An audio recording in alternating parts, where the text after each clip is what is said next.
Koko. Oh, Oi, panjang lagi nih panjang oitnya. lagi. Selalu. Sebagai intro gue pengen ini dong, lihat baju lu kok bagus ya kok ya. Apa sih ini? Ini bukan endorsement. bukan Ini endorsement. beli dari Tapi rezeki cocok dari sih. endorsement. Oke. Absurd Apa nih intronya. nih? Basa-basi aja lu. Basa-basi. Kok kali ini gue pengen ngomongin yang lumayan sensitif nih kok. Waduh, apa-apa? Menurut lo ya, pemilihan pasangan itu adalah decision keuangan terbesar. Lu setuju apa enggak? Pemilihan pasangan adalah salah satu decision yang efek paling gede dalam kondisi keuangan kita seumur hidup gitu. Ini pasangan hidup ya. Betul. Kalau one night stand mungkin ngaruh beda ya. Itu jokes. Ngaruh banget, Bro. Paling berpengaruh. Oke, ngaruhnya dari hal apa kok? Sebenarnya namanya pasangan hidup itu berpengaruh ke semua hal. Karena manusia itu kan gue selalu bilang ya, input, proses, output. Suara siapa paling sering lu denger, paling sering lu ngobrol sama siapa, cerita sama siapa, menyerap prinsip dan pola pikir seperti apa, diproses dan di output itu jadi behavior lu dalam hidup tuh. Nah kalau pasangan hidup ini kan tempat lu cerita pertama, tempat lu cerita paling banyak, tempat lu gak ada rahasia, tempat lu sharing apapun, orang yang bener-bener tahu isi rekening lu. Benar. Nah lu bayangin gak misal doang, lu orang yang dari awal habit keuangan ini kebentuk, wah bisa nabung lah, investasi segala macam, punya spare gitu ya, ini cowok misalnya, ketemu misalnya, ini cuma contoh ya, ada cewek yang tidak terpapar literasi keuangan, dari dulu nyantai, belanja aja, pokoknya duit habis, belanja aja duit habis, mereka berjalan nih bareng, ini aja pasti ada adjustmentnya dua, antara yang cewek gak ngitung jadi berhitung, atau yang cowok dari ngitung habis lama-lama hitungannya. Iya. Kebayang nggak? Lagi ya kayak gitu ya. Iya, karena kan mungkin orang kan bilang, lo ngapain sih nyari duit, simpen bangun pondasi finansial. Kalau orang yang nggak ngerti akan ngomong pakai dulu aja. Kenapa enggak, kan nanti dapat lagi. Ngerti ya? Tapi ini nggak selalu salah. Cuman kalau ngomong gitu tanpa financial goals atau tanpa habit finansial, arahnya bisa jadi salah. Itu kalau bayangin kita ngobrol kayak gitu sekali doang. Kalau pasangan hidup kita ngobrol kayak gitu 30 tahun, 40 tahun bareng. Nah, lu bisa kebayang gak tuh? Iya sih, gila. Tapi dibalik juga kalau ada yang misalnya ngerti, sama-sama ngerti. Kita udah punya financial goals bareng, ketika dapat bonus atau apa, istrinya juga bisa bilang, "Gak apa-apa, kita budgeting segini aja dulu jalan-jalan, sisanya simpan investasi. Toh kan nanti kita juga pengen buat ini." Ini tadi pasangan A sama pasangan B aja ekonominya bisa beda total, Bro. Literally beda total. Paham sih. Oke. Kok berarti itu kan benar-benar tergantung dengan pasangannya kan. Ya. Nah, gimana dari sebelum kita benar-benar serius ke masa pernikahan, how we spot our pasangan tuh ngerti soal uang? Oke. Sebenarnya nggak bisa ngomong ngerti atau enggak. Balik lagi nih perjalanannya customize. Gue pribadi, istri gue bukan tipikal yang ngerti banget finance gitu loh. Tapi dari awal pacaran gue udah terbuka. Goals gue ini, pendapatan gue segini. Kalau nanti ada bonus dividen segini, sekian ratus juta, target gue gini. Oke gak? Bisa terima gak? Dan gue akan begitu terus beberapa tahun ke depan. Karena akan ada goalsnya. Waktu itu kan rumah, apa. Ngerti ya? Dan gue bilang, nanti kalau udah beli rumah ini udah beres kan, udah lunas. Nanti begitu udah dapat uang lebih lagi, ketika dana daruratnya udah tebel, investasi udah banyak, jalan-jalan ke luar negeri, kita bisa jalan-jalan yang lebih mahal lagi. Tapi ada tingkatan waktunya, ada tingkatan lifestyle-nya, ada perencanaan keuangannya di situ. Nah itu diobrolin, dia bisa ngerti nggak? Oh dia bisa ngerti, ya gue nggak ada masalah. Dia nggak harus ngerti finance pun, tapi dia bisa mensupport perencanaan keuangan keluarga kita, totally fine. Nah tapi bagaimana cara lihat dari pas pacaran itu? Menurut gue ada dua hal. Yang pertama, lihat habitnya dulu. Habit kita maupun habit pasangan. Kalau kita dapat uang biasanya gimana? Pertama, disisihkan nggak? Ada alokasi nggak? Kalau dapat bonus, misalnya pemakaian utamanya buat apa? Pasangan kita gengsian nggak? Lifestyle-nya semana? Circle-nya di siapa aja? Pusing loh, misalnya lu punya pasangan, penghasilan biasa aja, circle-nya, lifestyle-nya high. Ujung-ujungnya dia akan menuntut lu untuk membantu dia memenuhi lifestyle-nya. Wah capek sih. Mundur lo punya perencanaan keuangan. Jadi banyak sekali. Nah yang kedua, seberapa dewasa bisa diajak komunikasi. Karena ini berpengaruh nih. Iya. Dewasa komunikasi itu bukan cuma masalah bisa mendengar, tapi bisa mendengar, memahami, dan negotiating bagaimana ke depannya nih perencanaan keuangan baiknya seperti apa. Misal, aku mau beli rumah buat keluarga kita misalnya ya. Aku punya uang segini, kita beli rumah yang ukuran segini ya. Udah proper kok buat kita. Misalnya istri bilang, enggak lah. Kemarin aku punya dede atau cici, suaminya beli rumah yang 3 kali ukuran kita. Malu lah beli yang segini.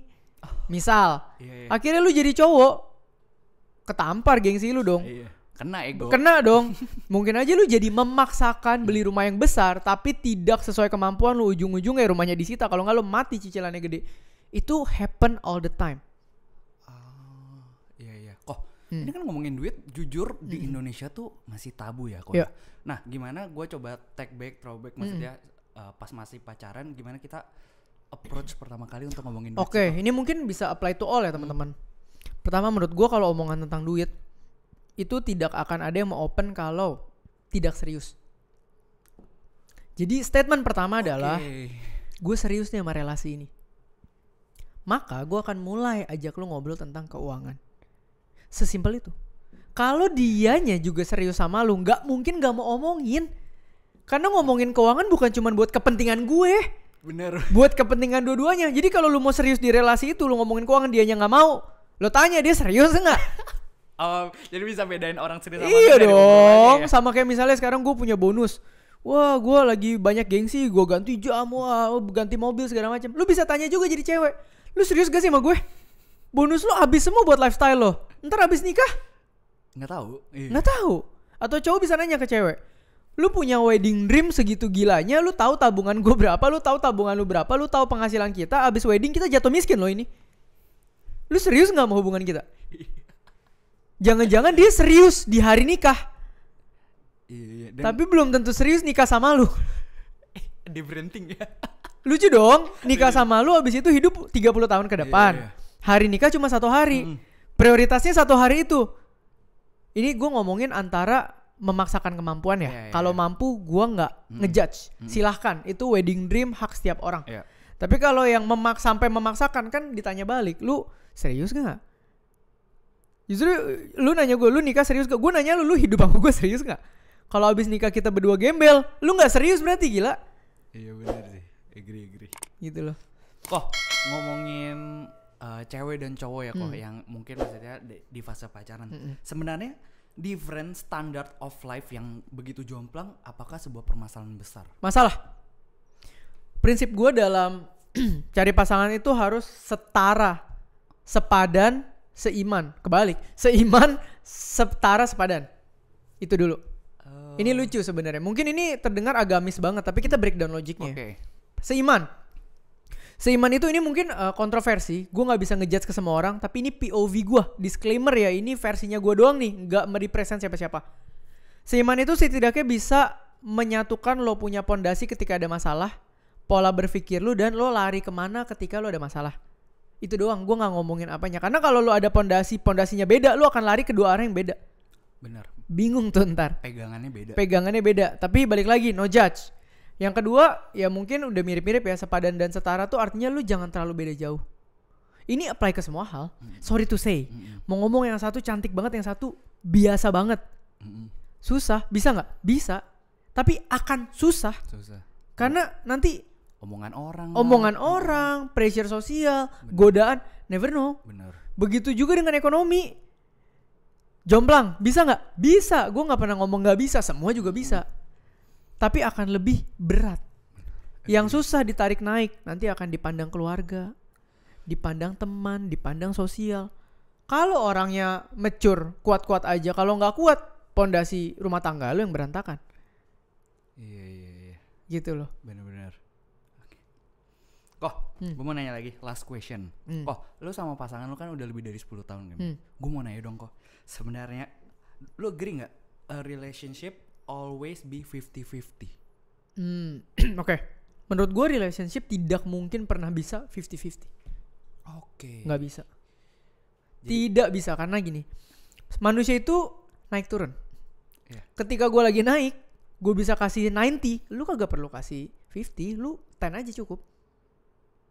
Gue lagi bagus, hidup lagi on my favor, gue encourage lu, gue support lu, ayo maju bareng, naik bareng. Lu 10 gue 90 gak apa-apa. Tapi ada kalanya hidup juga lu lagi di bawah. Di bawah dalam artian bukan ekonomi doang ya, amit-amit. Lagi gak sehat, amit-amit lo kecelakaan kaki lu digips dulu sebulan. Ngerti gak? Akan ada momen kondisi lu sebagai manusia itu fragile. Dan lu membutuhkan orang lebih dari 50 untuk mengcover lu. Gitu loh. Karena hidup ini selalu naik turun. Jadi 50-50 ini menurut gue ridiculous. Gak mungkin pernah bisa. Dan tidak mungkin juga ada, maksudnya banyak banget standar kayak gini. Cowok sama cewek pasti standar harus tinggian cowok. Yes. Ketika semuanya berjalan baik-baik saja. Dan hubungan itu very customized. Gue gak pernah ngejudge bapak rumah tangga. Gue gak pernah ngejudge ibu rumah tangga. Karena setiap orang datang dengan kondisi yang berbeda.